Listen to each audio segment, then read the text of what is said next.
என்டிஎஃப்னுடைய பொதுக்குழு கடந்த 24ஆம் தேதி மதுரையில் நடைபெற்றது. அந்த பொதுக்குழுவில் ஜமாத்துடைய நிதி ஆதாரங்கள் குறித்த கணக்கு வழக்குகள் முழுமையாக மக்கள் மத்தியில் சமர்ப்பிக்கப்பட்டன.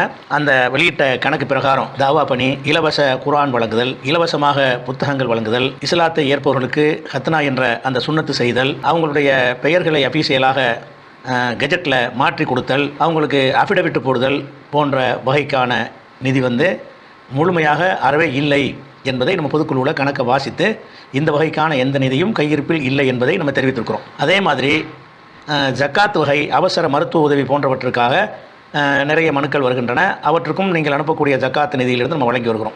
அந்த வகையிலையும் இன்றைய தேதியில் ஜக்காத் நிதியில் எந்த ஒரு பணமும் ஜமாத்துடைய கையிருப்பில் இல்லை. வந்த அனைத்துமே கொடுத்து முடிக்கப்பட்டு விட்டது. அது மாதிரி இந்த தாவா வகைக்கு உள்ள பணமும் அதற்கென்று நீங்கள் தரக்கூடிய நிதியும் அறவே இல்லை என்பதை பார்க்கிறோம்.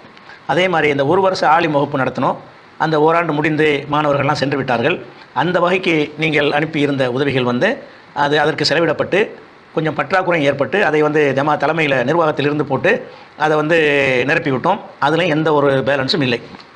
அப்போ எல்லா வகையான நிதியும் கைவசம் இல்லாத காரணத்தினால இந்த பணிகளெல்லாம் தொடர்ந்து செய்வதற்கு நீங்கள் பொருளாதார உதவிகள் செய்தால் அதை தொடர முடியும்.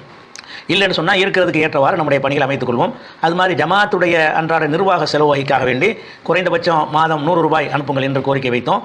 அதை எல்லோரும் கவனமாக அதை பொறுப்போடு செயல்படுத்தினால், கொஞ்சம் வசதி உள்ளவர்கள் 100 ரூபாய்க்கு பதிலாக கொஞ்சம் அதிகமாக அனுப்பி உதவினால் நிர்வாகம் தொய்வில்லாமல் நடக்க ஏதுவாக இருக்கும். அந்த வகையில் இந்த கோரிக்கையை உங்கள் முன்னால் வைக்கிறோம். நீங்கள் பணம் அனுப்பினா தான் ஒரு இஸ்லாத்துக்கு வரேன்னு ஒருத்தர் வர்றார் என்று சொன்னால் அதற்காக அவருக்கு செய்ய வேண்டிய செலவுகளுக்கெல்லாம் கைவசத்தில் நிதி இல்லை.